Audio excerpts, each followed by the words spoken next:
Greetings, family, friends, and everyone else sick of talking about Spider-Man leaving the MCU. D23 has come and gone, and many of us had hopes for any news regarding either the Fantastic Four or X-Men.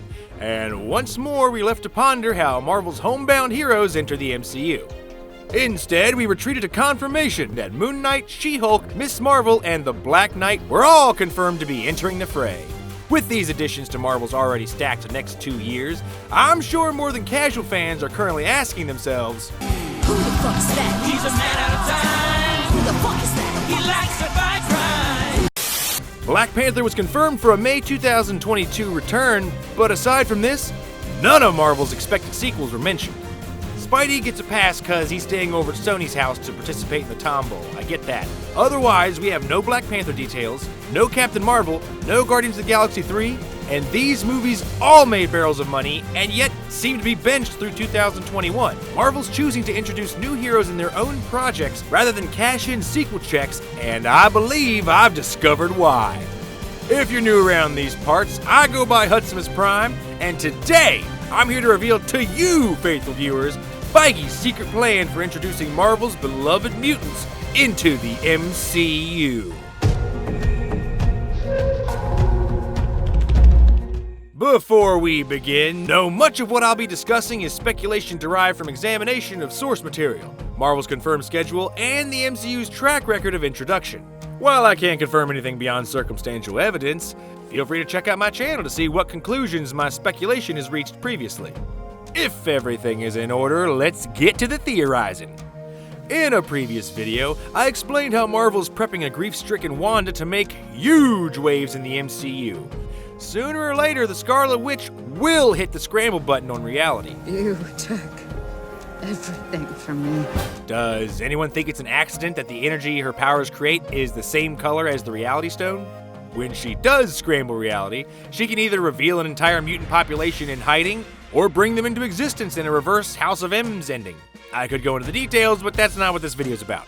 However Marvel's mutants arrive on the scene, the only thing we know for sure, Disney is going to take its time. An anonymous producer was quoted saying there was no rush in introducing the X-Men to the MCU, as they expect another full decade of films from the franchise. This helps the X-Men filter into the MCU as the team has shifted through many iterations of beloved characters over its tenure.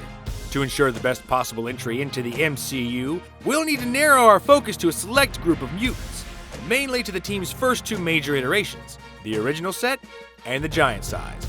While several mutants have captured our hearts over the years, many of the X-Men's classic adventures happen to a mere handful of mutants. I expect the MCU to focus on those mutants, particularly the giant size team. In order to ensure all mutants are given their due and the franchise doesn't become Wolverine and his amazing friends, again, Disney will need to take advantage of the MCU's newest branch, Disney+. Start by focusing on the combating ideologies of Professor X and Magneto, pre-X-Men, and spend the first half of Season 1 watching them recruit young mutants from the burgeoning population. Should mutants show up suddenly in mass numbers, Xavier and Magneto could race to gather mutants to their cause like they're playing a mix of fantasy football meets Pokemon Go, each chasing news reports of people across the nation showing powers in an attempt to sway the future of mutant politics. The first season could focus on 1 or 2 mutants per episode as their powers emerge to a mix of excitement and horror.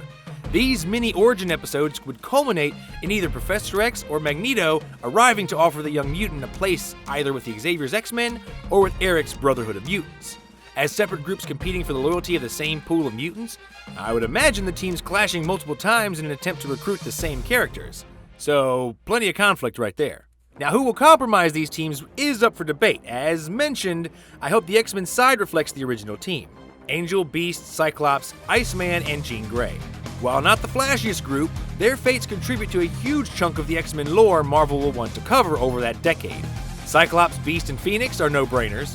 Angel is crucial for both Mutant Massacre and Apocalypse storylines, and Iceman could be Marvel's first official LGBTQ character if they choose to play with a recent retcon. At least they know how to touch a man.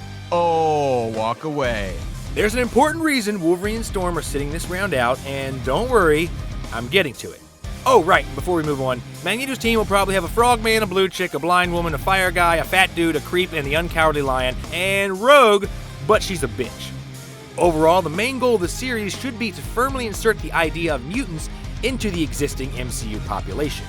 This allows breathing room for less popular but important pieces of the X-Men mythos to receive attention and shed light on a few characters who won't be given screen time once the A-Squad shows up. While Disney Plus is showing audiences the world of mutants away from the superhero spotlight, Marvel's superhero community is certain to assist the effort. Many of the MCU's big-ticket heroes with planned and presumed sequels have a comic book connection to one or more of the X-Men. I fully expect the MCU to sprinkle the X-Men's second-generation roster throughout Phase 5. Black Panther 2. While it's heavily presumed Namor will be appearing as the villain, it neither hurts nor helps this prediction. I see Wakanda as a nation concerned that their king and his sister were blipped out of existence for 5 years without an heir in place. If Wakanda is to allow T'Challa to rule them once more, which it looks like they will according to Endgame, they're gonna need assurances. They're gonna need an heir. They're gonna need a queen. Aurora Monroe, otherwise known as Storm, could easily be introduced as a love interest in Black Panther 2, only to break his heart in the after credits by answering Xavier's call to action. Deadpool 3. Though he is a Fox character as well, Deadpool has never been a serious part of the X-Men's mythos in the comics. No. Aside from a few scuffles with Wolverine, I don't expect him to cross paths with Xavier's students much. That said, Colossus was a large part of his first 2 movies, and while his connection to Deadpool would need to be adjusted a bit for how it's presented by Fox, if anyone can pull it off with a meta joke about the change, it's Ryan Reynolds in Deadpool. So don't be shocked if Colossus shows up as part of Deadpool 3. Captain Marvel 2. Now, if you're a fan of the 90s TV show like me, your first introduction to Captain Marvel was probably through Rogue. Though it was never covered in the Bryan Singer X-verse, Carol Danvers is how Rogue evolves from Anna Paquin into the super strong Southern Belle from the cartoon. During a fight between the two, Rogue holds on to Carol for too long, causing Carol to go into a coma and the power she stole to remain permanent. Since the event sends Rogue to seek the aid of Xavier and would provide an excellent foil to an uninterestingly invincible Captain Marvel, I expect and hope to see Rogue meet Carol around Captain Marvel 2. Though not a part of the X-Men's second generation, Rogue's fan-favorite status and introduction as a villain make her valuable in quickly adding depth to the mutant side of the MCU. I did have a theory about how Iceman would show up for Spider-Man's junior year to allow each of Marvel's new Big Three to entertain the X-verse, but we're gonna have to put a pin in that one for now, sadly. But don't worry, folks, cause last but not least, I predict Wolverine will be the sole X-Man to receive his own film before joining the team. Though I'm not so sure I'd call it his film technically. Incredible Hulk 2. That's right, fight fans. I'm predicting Wolverine's MCU debut will be another sneaky Hulk film waiting to happen. Hulk might be sidelined with his crispy arm now, but he's only one experimental procedure or Scarlet Witch mood swing away from healing that arm and returning to fighting form. What something like that would do to his newfound intelligence is another story. Perhaps in all the reality shifting, Hulk's arm is healed, but he reverts to Savage Hulk again. He rampages into Canada, and guess who gets called up to bring him in? Letting Wolverine and Hulk fight it out is a gift to fans everywhere and allows Disney to stick it to Universal once more. Suck it, Universal monsters! Once the X-Men series has left fans on a cliffhanger at the end of Season 1, with the team as we know them in peril, Marvel will have to introduce their more marketable mutants in the proper MCU fashion. Should Marvel follow this plan, they would have an entire group of mutants from across the spectrum to place into their first X-Men film. And while they could swap some of the team around, do not be surprised to see a team similar to the one we received in Giant Size X-Men. These are the X-Men and women who lived and died during the X-Men's comic heyday during the late 70s and early 80s.